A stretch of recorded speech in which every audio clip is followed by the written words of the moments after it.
ஆண்டவராகிய இயேசு கிறிஸ்துவின் நாமத்தில் வாழ்த்துக்கள். இந்த நாளிலும் 1 பேதுரு 1வது அதிகாரம் 7ஆம் வசனத்திலிருந்து கடைசி வரையிலும் நாம் தியானிக்கலாம். இங்கே ஆண்டவராகிய இயேசு கிறிஸ்து நமக்காக ஏற்படுத்தின இரட்சிப்பை குறித்து பேசிவிட்டு நம்முடைய நடத்தைகள் எப்படி இருக்க வேண்டும் என்று இங்கே பேதுரு போதிக்கிறதை நாம் பார்க்க முடியும். 7வது வசனத்தில், அழிந்து போகிற பொன் அக்கினியினாலே சோதிக்கப்படும், அதை பார்க்கிலும் அதிக விலையேறப்பெற்றதாக இருக்கிற உங்கள் விசுவாசம் சோதிக்கப்பட்டு இயேசு கிறிஸ்து வெளிப்படும் போது உங்களுக்கு புகழ்ச்சியும் கனமும் மகிமையும் உண்டாக காணப்படும். இன்றைக்கு ஒரு பொன் அது சுத்தமானதா என்று சோதிப்பதற்கு அக்கினியை பயன்படுத்துகிறார்கள். இந்த பொன் தான், தங்கம்தான் இன்றைக்கு நாம் வாழ்கிற நம்முடைய தேசத்திலே அதிக விலையேறப்பெற்றதாக காணப்படுகிறது. அதனால தான் தமிழில் பழமொழி சொல்கிறாங்க, உங்களுடைய பணத்தை நீங்கள் மண்ணில் போடுங்க, இல்லைன்னா பொண்ணில் போடுங்கன்னு சொல்லி. அதாவது தங்கத்தை வாங்கி வைத்தாலும் அது விலையேறப்பெற்றதாக அதனுடைய மதிப்பு கூடிக்கொண்டே இருக்கிறது. லேண்டில் கொண்டு போய் பணத்தை போட்டாலும் அதனுடைய மதிப்பு கூடிக்கொண்டே இருக்கிறது என்பதனால் இன்றைக்கு இப்படிப்பட்ட காரியங்களை சொல்லுகிறார்கள். அதை பார்க்கிலும் அதிக விலையேறப்பெற்றதாக இருக்கிற உங்கள் விசுவாசம், இந்த விசுவாசத்தை கொண்டு தான் நாம் ரட்சிக்கப்படுகிறோம். இந்த விசுவாசத்தை கொண்டு நாம் செய்கிற நல்ல காரியங்களின் நிமித்தமாக இந்த விசுவாசத்தின் மூலமாக பரலோக ராஜ்யத்தில் நித்தியமான அநேக ஆசீர்வாதங்களை நாம் பெற்றுக்கொள்ள முடியும். ஆகவே தங்கத்தை பார்க்கிலும் விசுவாசம்தான் அதிகமான விலையேறப்பெற்றது. அது நமக்கு இந்த உலகத்தில் கிடைக்காத ஒரு மிகப்பெரிய ரட்சிப்பை நமக்கு பெற்றுத்தருகிறது. அது மாத்திரமல்ல, நித்திய ஆசீர்வாதங்களை நமக்கு சுதந்திரிப்பதற்கு அதுதான் உதவுகிறது என்று சொல்லி அதுதான் விலையேறப்பெற்றது என்று இங்கே பேதுரு பேசுகிறார். இயேசு கிறிஸ்து வெளிப்படும் பொழுது உங்களுக்கு புகழ்ச்சியும் கனமும் மகிமையும் உண்டாக காணப்படும். இந்த விசுவாசத்தை ஆண்டவர் சோதித்து பார்க்கிறார். அதாவது எப்படி யோபுவினுடைய வாழ்க்கையில் ஒரு ட்ரையல், சோதனை ஓட்டம் நடந்தது போல் நம்முடைய விசுவாச ஓட்டத்தில் நாம் எப்படி நிலைத்திருக்கிறோம் என்பதற்கு அநேக பயிற்சிகள், அதாவது பரீட்சைகள் நமக்கு வைக்கப்படுகின்றன என்று சொல்லி இங்கே எழுதுகிறதை பார்க்கிறோம். அவரை நீங்கள் காணாமல் இருந்தும் அவரிடத்தில் அன்பு கூறுகிறீர்கள், இப்பொழுது அவரை தரிசியாமல் இருந்தும் அவரிடத்தில் விசுவாசம் வைத்து சொல்லி முடியாததும் மகிமையால் நிறைந்ததுமாய் இருக்கிற சந்தோஷம் உள்ளவர்களாய் களி கூர்ந்து உங்கள் விசுவாசத்தின் பலனாகிய ஆத்தும ரட்சிப்பை அடைகிறீர்கள் என்று எழுதுகிறார். காணாமல் அன்பு கூறுகிற காரியம், காணாமல் விசுவாசிக்கிற ஒரு காரியம். அதாவது காணாமல் இயேசுவின் மேலே எப்படி நாம் விசுவாசம் வைக்கிறோம், காணாத இயேசுவின் மேலே நம்ம எப்படி அன்பு வைக்கிறோம் அப்படின்னு சொன்னால், தேவனுடைய வார்த்தைகள் அவரை குறித்து முழுமையாய் நமக்கு வெளிப்படுத்துகின்றன. அவர் நம்ம மேலே இரக்கம் வைத்திருக்கிறார். நம்ம மேலே இவ்வளோ பெரிய அன்பு வைத்ததுனால தான் இந்த பூமிக்கு இறங்கி வந்து இத்தனையான ஒரு கேடுகட்ட ஒரு மரணமாக இருந்த சிலுவை மரணத்திலே அவர் தன்னை மரிப்பதற்கு ஒப்பு கொடுத்தார்.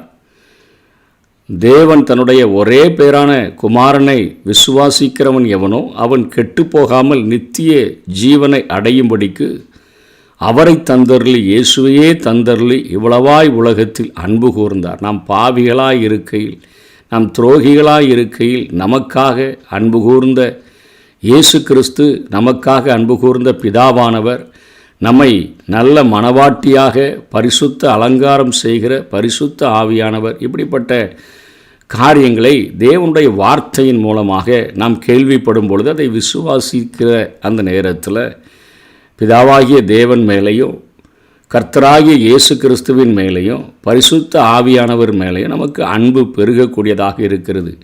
2வது, பரிசுத்த ஆவியானவரை நமக்கு முன்தொகையாக, அட்வான்ஸாக அல்லது அச்சாரமாக நமக்கு நம்முடைய சரீரத்திலே வாழும்படியாக கொடுத்திருக்கிறபடினாலே நம்முடைய சரீரம் தேவன் தங்கியிருக்கிற ஆலயமாகவும் தேவனுடைய ஆவி நம்மில் வாசமாக இருக்கிறபடினாலும் அந்த பரிசுத்த ஆவியானவர் தேவ அன்பை நம்முடைய இருதயங்களில் நிறைக்கிறபடினாலும் நமக்கு இயேசுவின் மேலே, பிதாவின் மேலே ஒரு அன்பு வரக்கூடியதாக இருக்கிறது. தேவனுடைய வார்த்தையின் மூலமாகவும் பரிசுத்த ஆவியானவரின் மூலமாகவும் தான் நாம் விசுவாசி விசுவாசிக்கிறவர்களாகவும் அன்பு கூறுகிறவர்களாகவும் காணப்படுகிறோம். அதனை குறித்து எழுதிற்று, உங்கள் விசுவாசத்தின் பலனாகிய ஆத்தும ரட்சிப்பை அடைகிறீர்கள். இன்றைக்கு நமக்கு ஆத்தும ரட்சிப்பு கிடைத்திருக்கிறது.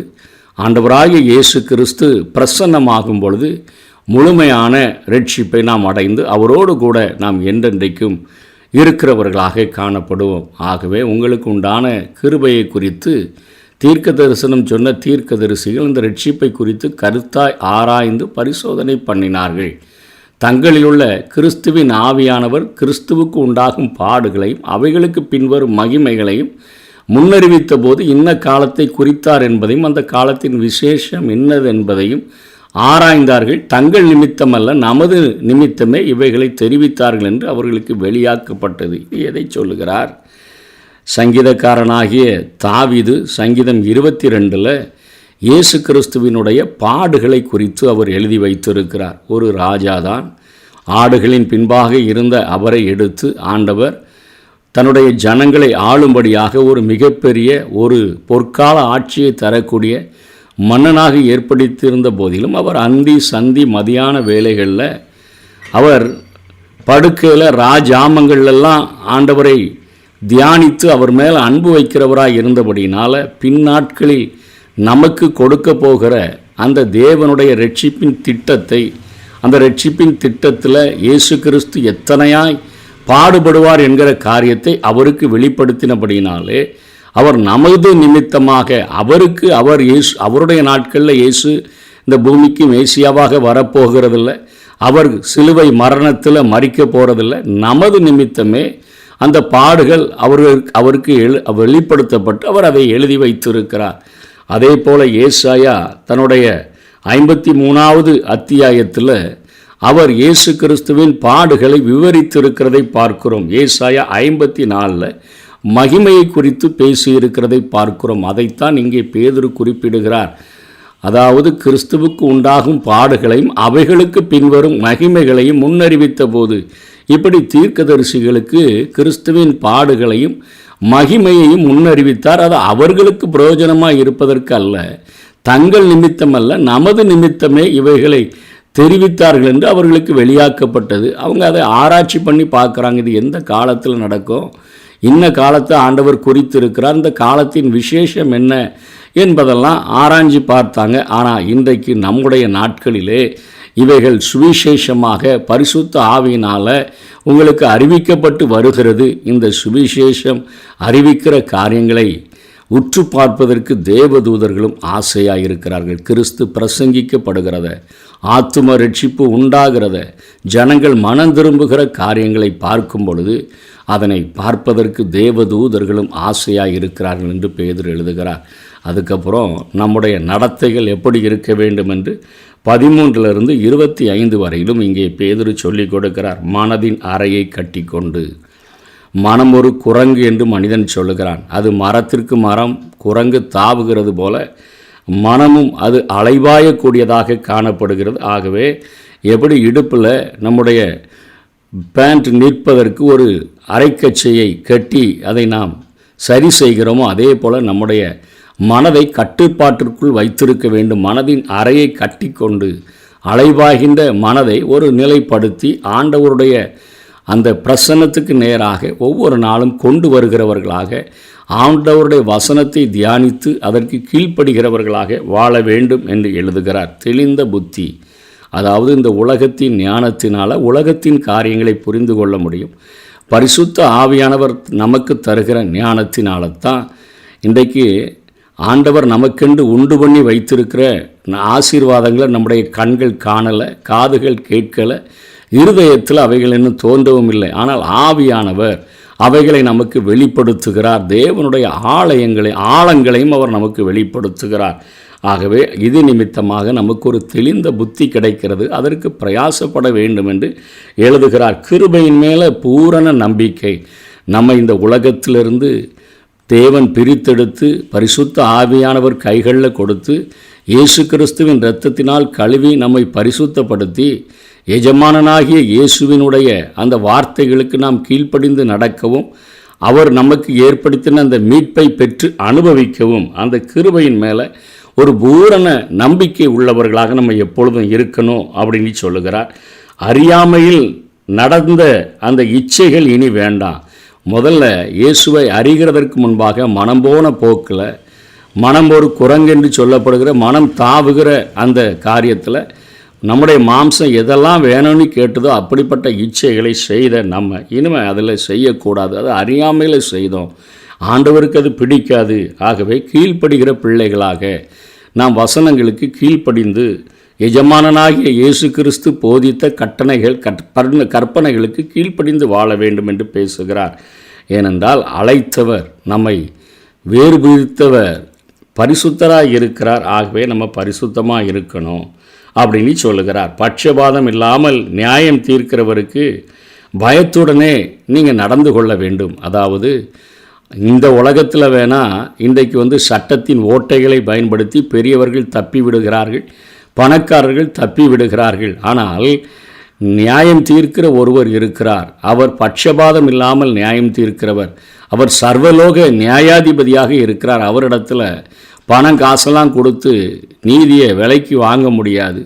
ஆகவே நீங்கள் கொஞ்சம் பயத்தோடு கூட, அவர் எல்லாரையும் ஒரே போல தான், ஏழை தப்பு செஞ்சாலும் பணக்காரன் தப்பு செஞ்சாலும் தண்டனை தான், தீர்ப்பு தான். ஆகவே நாம் அதில் கொஞ்சம் பயத்தோடு நடக்க வேண்டும். வீணான நடத்தைகள் நமக்கு இருக்கக்கூடாது. ஏனென்று சொன்னால் நம்ம பொண்ணுனால் வெள்ளியினால் மீட்கப்படலை. குற்றமில்லாத மாசற்ற ஆட்டுக்குட்டியின் இரத்தத்தினால, இயேசு கிறிஸ்துவின் இரத்தத்தினால நாம் மீட்கப்பட்டிருக்கிறபடியினால் நாம் சுத்த இருதயத்தோடு கூட ஒருவரில் ஒருவர் அன்பு கூறணும். நம்முடைய சர்வோலக நியாயாதிபதியின் இடத்துல பட்சபாதம் இல்லை. அவர் ஏழை பணக்காரனு வித்தியாசம் பார்க்கறதில்ல. பரிசுத்த ஆவியினால் தேவ அன்பு நம்முடைய இருதயங்களில் ஊற்றப்படும் பொழுது பட்சபாதங்கள் பார்க்கிற காரியம்லாம் நம்மை விட்டு விலகி தேவன் எப்படி பார்க்கிறாரோ அதே போல் நாம் மற்றவர்களை பார்த்து தேவன் நம்மேலே எவ்வளவு அன்பு கூறுகிறாரோ அதே போல் அன்பு கூறுகிறவர்களாக காணப்பட வேண்டும் என்று, நம்முடைய நடத்தைகள் இப்படியாக இருக்க வேண்டும் என்று எழுதுகிறதை பார்க்கிறோம். அதனைத் தொடர்ந்து 23வது வசனம் 24, 25 சொல்லுகிறார். அழிவுள்ள வித்தினாலே அல்ல, என்றென்றைக்கும் நிற்கிறதும் ஜீவனுள்ளதுமான தேவ வசனமாகிய அழிவில்லாத வித்தினாலே மறுபடியும் ஜெனிப்பிக்கப்பட்டீர்களே. ஆவிக்குரிய உலகத்தில் பிறந்திருக்கிறோம். எப்படி பிறந்திருக்கிறோம்? தேவனுடைய வசனம் என்பது அந்த வித்தினால், அந்த வசனத்தினால தான் நம்ம ஆவிக்குரிய உலகத்தில் ஒரு புதிய பிறப்பை நாம் பெற்றிருக்கிறோம் என்று சொல்லி இங்கே பேதுரு எழுதுகிறதை பார்க்கிறோம். கடைசியாக சொல்கிறார், ஏசாயா புத்தகத்தில் 40வது அதிகாரம் 6ஆம் வசனத்திலிருந்து 8ஆம் வசனம் வரையிலும் எழுதப்பட்ட அந்த காரியங்களை இங்கே நினைவு கூறுகிறார். ஏசாயா 40:6-8 வரையிலும், பின்னும் கூப்பிட்டு சொல் என்று ஒரு சத்தம் உண்டாயிற்று. என்னத்தை கூப்பிட்டு சொல்வேன் என்றேன். அதற்கு மாம்சமெல்லாம் புல்லை போகவும் அதன் மேன்மையெல்லாம் புல்லின் பூவை போலவும் இருக்கிறது. கர்த்தரின் ஆவி அதன் மேல் ஊதும்போது புல் உலர்ந்து பூ உதிரும், ஜனமே புல் என்று சொல்லி, புல் உதிர்ந்து பூ உதிரும், தேவனுடைய வசனமோ எந்தென்றைக்கும் நிற்கும் என்பதையே சொல் என்று உரைத்தது. ஆண்டவருடைய வசனத்தினுடைய மகிமையை ஜனங்களுக்கு சொல்லிக்கொடு என்று ஏசாயாவுக்கு சொன்ன அந்த காரியத்தை இங்கே எடுத்து நம்மை ஆவிக்குரிய உலகத்தில் பிறக்கச் செய்த அந்த வசனம், அது நிலையான ஒரு வசனம். ஆண்டவருடைய வாக்குத்தத்தம் மாறாதது, ஆண்டவருடைய வசனங்கள் மாறாதது. ஆண்டவர் அனுப்பின வசனங்கள் நம்முடைய வாழ்க்கையில் அது சொன்னதை செய்யாமல் திரும்ப அவரிடத்தில் போகாது. ரட்சிப்பின் வசனங்கள் மாறாதது. ரட்சிப்பின் வசனம் நமக்கு கொடுக்கப்படுகிறதே சுவிசேஷம், அதனுடைய காரியங்கள் மாறாதது என்பதை உணர்த்துவிக்கும் வண்ணமாக இங்கே பேதுரு அந்த ஏசாயா 40 எடுத்து இங்கே அடிக்கோள் காட்டி சொல்லுகிறதை பார்க்கிறோம். கர்த்தருடைய வசனமோ என்றென்றைக்கும் நிலைத்திருக்கும். உங்களுக்கு சுவிசேஷமாய் அறிவிக்கப்பட்டு வருகிற வசனம் இதுவே. இந்த சுவிசேஷம் அழியாதது. வானமும் பூமியும் ஒளிந்து போகலாம், ஆனால் இந்த சுவிசேஷத்தை விசுவாசித்து அவரிடத்தில் மனம் திரும்புகிறவர்கள் என்றென்றைக்கும் அவரோடு கூட வாழுகிற ஒரு பாக்கியத்தை பெற்றுக்கொள்வார்கள். இந்த உலகத்தின் எல்லா விதமான தேவனுடைய பிரஸ்தாபத்தை பார்க்கிலும் அவர் தன்னுடைய வார்த்தையை மகிமைப்படுத்தி வைத்திருக்கிறார் என்று வேதம் சொல்லுகிறதை, அந்த காரியத்தை இங்கே பேதுரு கற்றுக் கொடுத்து முடிக்கிறார். மனுஷனுடைய மகிமை, அதெல்லாம் மேன்மையெல்லாம் ஒரு புல்லின் பூவு மாதிரி தான். அது அழிந்து போகிறோம், கர்த்தருடைய ஆவி அதன் மேல் ஊதும்போது புல் உலர்ந்து உதிர்ந்துரும், ஜனந்தாம் புல். ஆனால் கர்த்தருடைய வசனத்தை விசுவாசித்து அதனை நம்புகிற மனிதன் அவன் நிலைத்திருப்பான், அவன் நித்திய ஜீவனை பெற்றுக்கொள்வான், ஆண்டவரோடு கூட என்றென்றைக்கும் வாழுவான். ஆகவே நம்முடைய நடத்தைகளை பரிசுத்தமாக்கி நாம் இந்த உலகத்தில் வாழ வேண்டும் என்று பேதுரு போதிக்கிற அந்த காரியங்களுக்கு நாம் கீழ்ப்படிந்து வாழுவோம். கர்த்தர் தாமே நம்மை ஆசீர்வதிப்பாராக. ஆமென்.